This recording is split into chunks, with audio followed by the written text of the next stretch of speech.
Salut, ce matin, un lapin. Alors,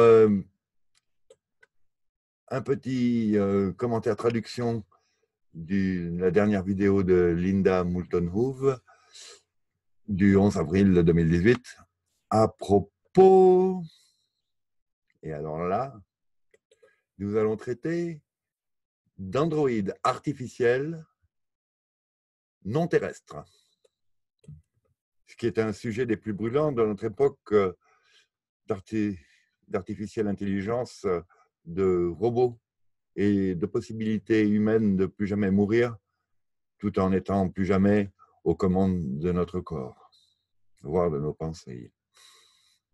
Il se pourrait qu'on soit en train de reproduire ce que l'on dénonçait chez les Gris de 1947, qui disaient avoir perdu les capacités nécessaires à la vie et être obligés de venir prendre de nos ADN pour pouvoir se retravailler, si l'on peut dire.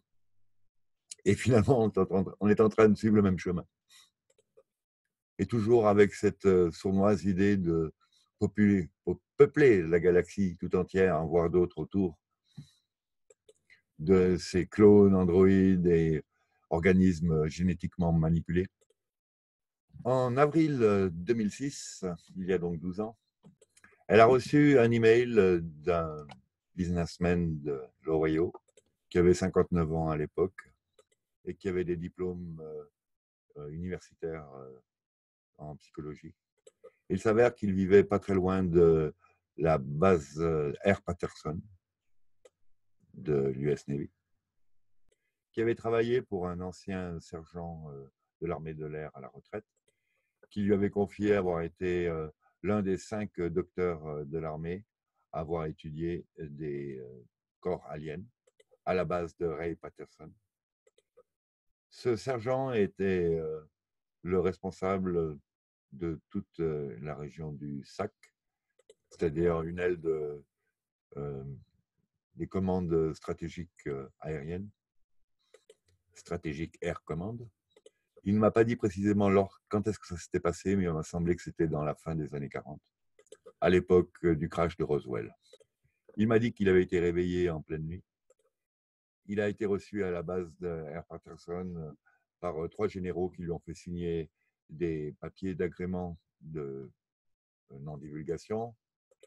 Parmi les 5 docteurs, 2 en tout cas ont touché les corps aliens. Un alien était mort et ne montrait pas de blessure apparente.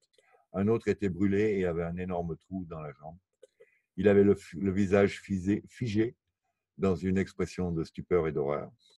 Il lui a précisé que le sergent qui avait tout noté était un catholique et qu'il avait ressenti en parlant à cet homme-là que sa religion en avait été détruite et qu'il était devenu terrifié par le gouvernement américain et qu'il m'avait fait jurer de ne jamais rien en dire à personne. Et toutefois, aujourd'hui, je sens que le public a besoin de savoir. Oui, en cas personnel, l'ignorance du public aujourd'hui nous entraîne dans des impasses qui sont normalement impensables quand on est au courant de tout. Et illogiques. Et qui ont trop d'importance dans notre irresponsabilité et celle des autres qui nous y obligent. Donc on va maintenant parler un petit peu de cette soirée de dissection improvisée. Donc après lui avoir fait signer tous ces papiers qui l'obligeaient au silence le plus complet, le général le plus proche lui a intimé de noter tout ce qui pouvait lui passer à l'esprit lors de la dissection, de l'autopsie. Et donc, il rentre dans la salle d'autopsie et il voit qu'il y a 2 personnes autour d'un corps sur la table, qu'il y avait des équipements pour filmer en caméra et en appareil photo. Il y avait encore 2 hommes le long du mur. Il s'est avéré que tous les 5 étaient des docteurs. Et donc, il y avait 2 tables côte à côte sur lesquelles il y avait 2 corps non humains. Et donc, ces 2 corps, en bref, ressemblaient vraiment à des grands corps de poupées. Ils n'avaient pas vraiment d'orifice. Il lui est venu à l'idée comment faisait-il pour, un, se nourrir et deuxièmement, pour excréter les déchets. Il a été très surpris par l'aspect de la peau il a dit que ça ressemblait vraiment à des poupées, que la structure du corps n'était pas inquiétante. Euh, on aurait cru, à part la tête qui était assez insectoïde, le corps n'était pas effrayant. Il était fin, il y avait 6 doigts longs, fins. Il a été très très étonné par leurs yeux. Il lui était difficile de concevoir ses yeux comme humains, bien sûr, de toute façon, mais même comme vivants. C'était plutôt comme si ça avait été des appareils d'optique, quelque part, avec de multiples couches. En regardant à travers certaines couches, il a vu les corps de ces euh, autres docteurs se, se discerner par leur contraste avec l'extérieur, dans des couleurs vertes et oranges. Il semblait que ces couches émettaient d'elles-mêmes une certaine luminosité. Globalement, ces créateurs ne semblaient pas avoir d'âge, elles ne semblaient même pas avoir vécu, avoir des traces d'expérience, d'existence, enfin, d'avoir été utilisées, si on peut dire. Il reparle de leurs 6 doigts, comme dans le film de Santelli. Et il lui venait l'idée comme quoi, si jamais ces créatures étaient vraiment des créatures extraterrestres, elles ne lui semblaient pas du tout effrayantes, comme les monstres auxquels on pourrait s'attendre après la programmation hollywoodienne, entre autres. Mais bon, pas que. Il y a aussi effectivement des faits qui parfois peuvent nous laisser entrevoir que tout n'est pas rose. Mais en tout cas, ces créatures-là lui ressemblaient absolument, lui ressemblaient absolument à des poupées d'1,20 m. D'ailleurs, dans son livre Le jour après Roswell, le colonel Corso, aux pages 46-47, séparément de tout ce que l'on vient de parler, car le colonel Corso avait eu l'occasion de voir de cette technologie qui avait été en train d'être rétro-ingénierie. Et donc, le colonel Corso a eu l'occasion de jeter un œil à ces technologies entre le moment où elle était dans l'armée et le moment où on allait les transférer auprès des Lockheed Martin et autres entreprises haut de gamme pour l'analyser et les reproduire. Car le but était de faire passer toutes ces technologies parmi les meilleures d'entre leurs entreprises. Et dans chacune de ces entreprises, ces missions étaient confiées à une seule personne de façon à vraiment pouvoir, un, compartimentaliser les données et de deux, vraiment savoir quand il y avait une fuite d'où elle venait. Et donc, il avait eu l'occasion d'avoir cette idée à propos de cet œil dont les membranes étaient en fait plutôt dans un but d'amplification de lumière, de perception dans le noir absolu en fait.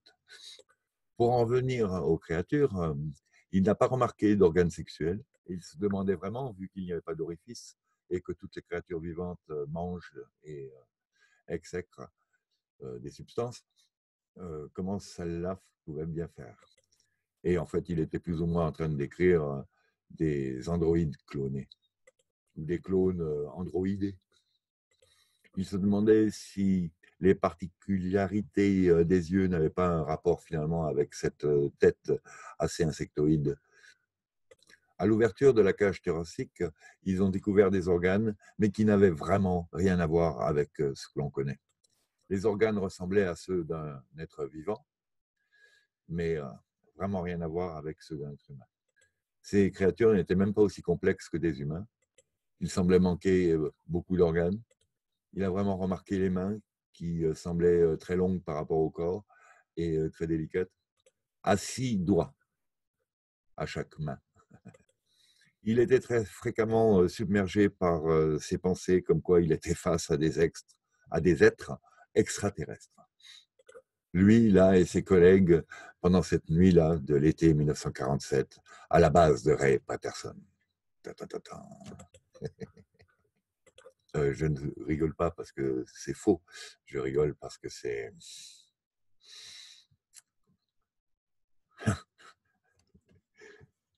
transcendant, quelque part. Ben, disons que ça me fait le même effet, là, maintenant, de conscience, de mise en place du personnage avec les yeux en face des trous.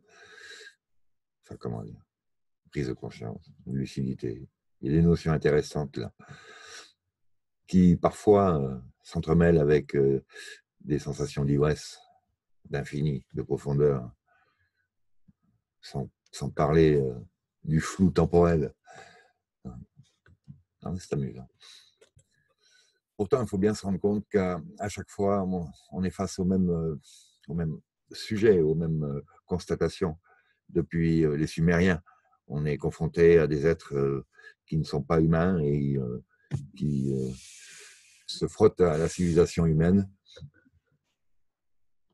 Et à chaque fois, la révélation est la même. Et à chaque fois, l'étonnement aussi, quelque part.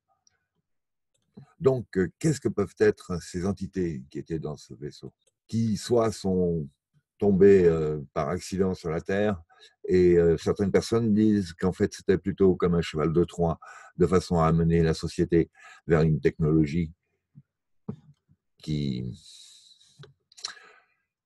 s'il faut bien le remarquer aujourd'hui, nous a enlevé notre indépendance, nous a rendus soumis aux désirs et aux tarifs de ces hackers énergétiques qui bloquent l'évolution humaine depuis des siècles. Et donc aujourd'hui, en 2018, en regardant en arrière sur ces 70 ans passés, est-ce que finalement on va évoluer? Et comme Elon Musk dit, qu'il nous reste même pas 4 ans, il nous reste à peine 4 ans pour prendre contrôle de cette vague mondiale d'intelligence artificielle militarisée qui touche tous les niveaux de la société, depuis les conducteurs jusqu'au personnel de sécurité, jusqu'à l'armée, avec ces armées de plus en plus nombreuses qui veulent avoir des robots militarisés, autonomes. Nous entrons des temps fort dangereux, des temps excitants avec des sensations de grand pouvoir, mais dont les commandes nous échappent en fait. La situation est terrible. Nous avons des frontières, par exemple, entre les Corées, où il y a déjà des services de sécurité qui sont des robots autonomes qui décident par eux-mêmes s'ils tirent ou ne tirent pas, des deux côtés de la frontière, évidemment. Donc, il faut bien se rendre compte que si on dépend maintenant de robots, d'androïdes, de clones, de cyborgs et d'une intelligence artificielle, nous ferions vraiment bien de jeter un œil dans la direction vers laquelle nous allons, car il y a là une menace existentielle à l'humanité, pour un futur qui est très proche de notre présent. Or, pour en revenir à nos autopsies, ces corps n'étaient pas humains et finalement, ils semblaient avoir toutes les caractéristiques de la dépendance, de la non-autonomie. Donc, nous avons eu affaire à ces non-humains venant d'ailleurs qui ont fait des manipulations génétiques sur nos primates et autres humanoïdes. Et nous sommes là maintenant au même point. Où commence l'un, où finit l'autre? Quelle est la limite entre qu'est-ce qu'un androïde et qu'est-ce qu'un être vivant naturel? Qu'est-ce qu'un clone? Qu'est-ce qu'un robot? Et surtout, qu'est-ce qu'un humain?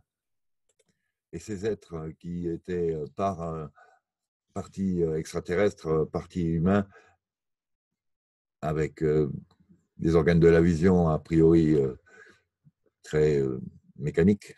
Bon, peut-être que ce n'était que des lentilles qu'ils avaient rajoutées sur leurs yeux, mais enfin, là, il n'en a pas parlé. Est-ce que nous n'avions pas là sous les yeux des créatures qui avaient été améliorées de façon à pouvoir faire des choses qu'elles ne pouvaient pas auparavant? Donc là, aujourd'hui, dit-elle, peut-être que si tout le monde était au courant de vraiment ce qui se passe, on pourrait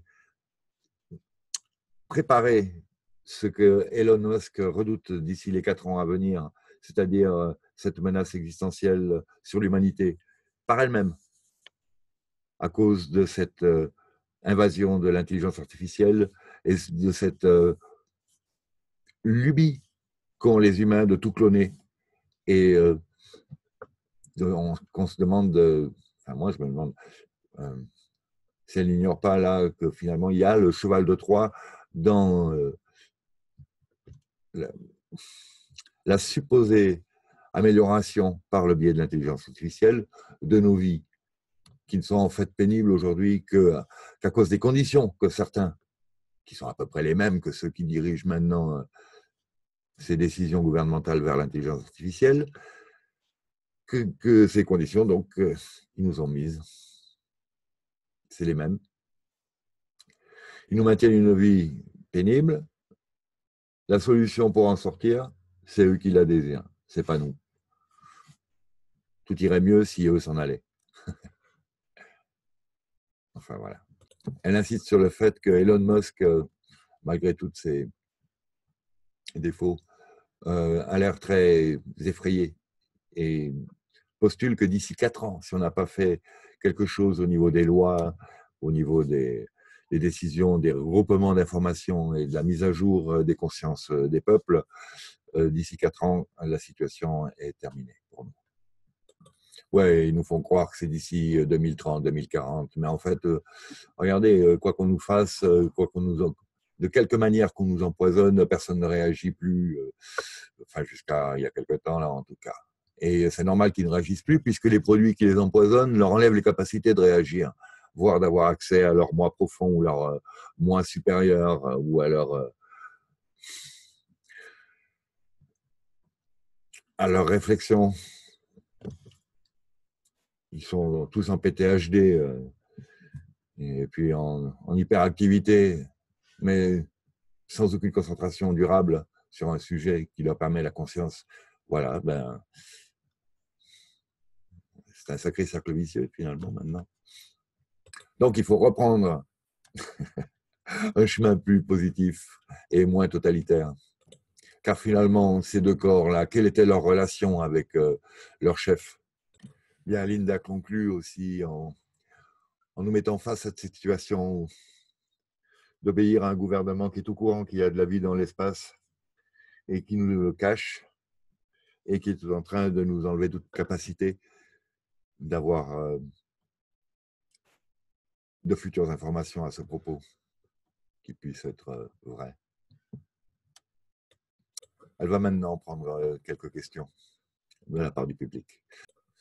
À quel point pense-t-elle que les programmes spatiaux secrets en soi? Donc elle dit que d'après les remote viewers qui ont défini vraiment que l'univers était truffé de vie, qu'il y en avait de la bienveillante et qu'il y en avait de la malveillante, il doit sûrement y en avoir aussi qui en a rien à fiche, dirais-je. Et ce remote viewer disait que son chef de l'époque était maintenant à la tête des groupes de commerce interstellaires au Pentagone. Ce qui signifie qu'on est là maintenant en train de faire des échanges commerciaux avec toutes sortes d'autres espèces. Et ceci nous rappelle un petit peu, nous ramène à ce que Gary McKinnon avait sorti avec ses listes de personnel non terrien et ses listes de transferts entre, comment on peut appeler ça, des compagnies militaires, transfert de matériel et de personnel, avec les notions de Solar Warden. Et donc la notion qu'il puisse y avoir des couches de la société autant en avance par rapport à nous, c'est vraiment une notion intéressante et importante. Et une petite question sur le petit corps d'Akatama. Il y a donc eu une controverse depuis quelques années là-dessus. Et quand le laboratoire Nolan de Stanford a rendu un rapport comme quoi il n'avait pas trouvé aucun gène différent de gènes d'Homo sapiens, notre génome d'Homo sapiens a des milliards de combinaisons. Ils ont trouvé des altérations de gènes, des mutations, qui ont malgré tout permis la réalisation d'un fœtus. jusqu'à créer ce personnage de 16 cm de long, et qu'on aurait eu, ça c'est moi qui rajoute, les mêmes altérations génétiques ayant donné le même genre de personnage dans OVC. Ça commence à être une chance sur des milliards, des milliards, des milliards, 2 milliards, de milliards, de milliards, de milliards, là. Et que maintenant, les scientifiques russes, comme les Américains, aient le même résultat final, qui est que c'est un petit fœtus, avorté avant l'heure. Mais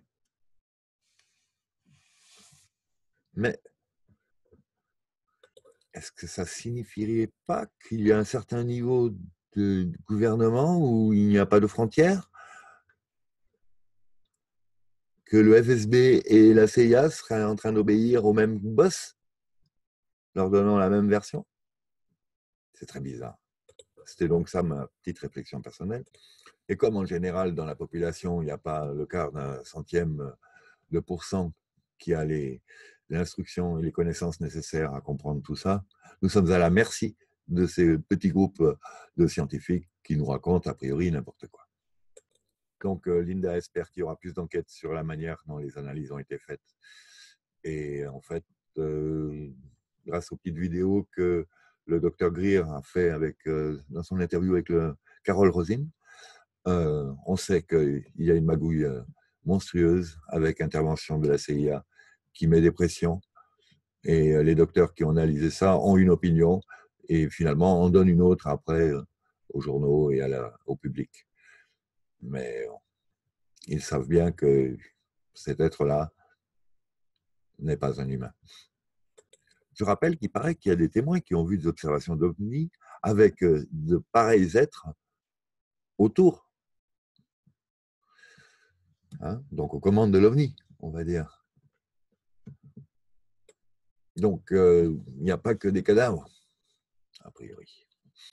Linda rappelle qu'effectivement, on a le même problème avec Maria, l'affaire Thierry Jamin, si on peut dire, Alien Project, où quelques laboratoires commencent à se mettre d'accord sur un consensus en disant que tout ça, c'est humain. Mais malgré tout, avec des mutations génétiques. Le problème, c'est qu'il y a trop de mutations génétiques pour que ces corps puissent amener à la vie, au bout de leur formation. S'il y avait qu'un gène touché, pourquoi pas, mais a priori, là, il y a trop de gènes avec trop de mutations pour que normalement, ces corps-là soient viables. Or, nous avons à chaque fois des corps qui ont vécu et dont même certains qui étaient porteurs d'œufs.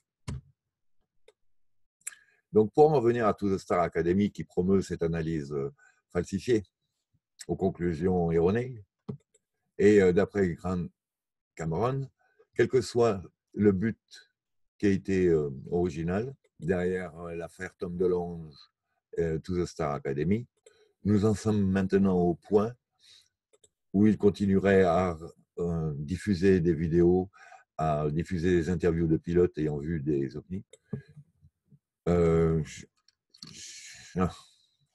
En bref, a priori, ils vont confirmer qu'ils s'intéressent aux ovnis, mais ils n'iront pas plus loin. Du style, on va continuer à vous montrer ce dont on s'occupe, mais vous n'en saurez pas plus sur ce qu'il en est vraiment. Mais au moins, il y a une situation dans laquelle, s'ils continuent à mettre ces vidéos en ligne, avec le nombre de pilotes qui vont s'exprimer, c'est quand même un pas en avant. Non, c'est pas un pas en avant. Ça fait 70 ans qu'on fait des pas en avant, des pas en arrière. On a été beaucoup plus loin que ça. On s'intéresse aux pilotes de ces objets. Les gens sont juste à est-ce que tu crois qu'il y a des objets qui volent? C'est complètement infantile comme raisonnement, mais c'est hallucinant de la part de notre public. Je crois qu'elle est trop optimiste, notre chère Linda. Elle se rend bien compte qu'on se fait manipuler et avoir. Ah, c'est bizarre comme situation, mais j'ai envie de faire une comparaison. C'est comme quelqu'un qui vivrait dans une famille nantie, espérant toucher l'héritage à la fin, et à 6 mois de son possible héritage, on lui apprend qu'en fait, non, il ne fait pas partie de la famille et qu'il est exclu de l'héritage. Voilà où on en est. L'exclu d'héritage, là, c'est l'humanité actuellement. Là. Et la famille, c'est l'humanité avec la technologie. Et en plus, on croyait que l'univers, c'était le cadre de la famille, et il s'avère que non. Et que de tout ça, on n'aura jamais, normalement, si on les laisse faire, aucune notion. Il y a quand même là un hackage de l'évolution humaine, je ne sais pas. Et puis qu'on ne parle pas de libre arbitre et tout ça, parce qu'on a le choix contre ce qu'on connaît. Donc évidemment, si on ne connaît rien, quelle espèce de libre arbitre peut-on espérer avoir et exercer? C'est une moquerie. Mais bon, oui, elle a raison, à ce niveau-là, je suis d'accord avec elle. Il s'est vraiment quand même passé quelque chose le 16 décembre, lorsque les journaux ont affiché cette nouvelle, comme quoi la CIA, la NASA, Tom DeLonge, tout le Star Academy étaient là, s'intéressaient aux ovnis. Il y a là une fissure dans cette politique de déni depuis 70 ans. Et effectivement, ce qui est important aujourd'hui, c'est même plus vraiment ce qu'ils nous disent, mais c'est plutôt le fait qu'ils nous en parlent. Même s'ils mentent, au moins ils nous parlent. Et bon, ça pourrait être encore un grand bateau, pourrait-on dire. Mais non, là, je ne pense pas. C'est une obligation. On a été trop malin pour eux. Internet les a doublés. Et ils ont aussi très confiance dans leur technologie d'abrutissement de l'humanité, je pense. Il faut réagir. Il faut réagir. Vite. Donc, si au moins pour cette année 2018, nous pouvions afficher fièrement ce paradigme officiel comme quoi nous ne sommes pas seuls dans l'univers. Sortir de ce non-sens et arriver face à la réalité, car elle pense que nous méritons un futur excitant. Et voilà, donc c'était tout pour cet épisode-ci. Au revoir.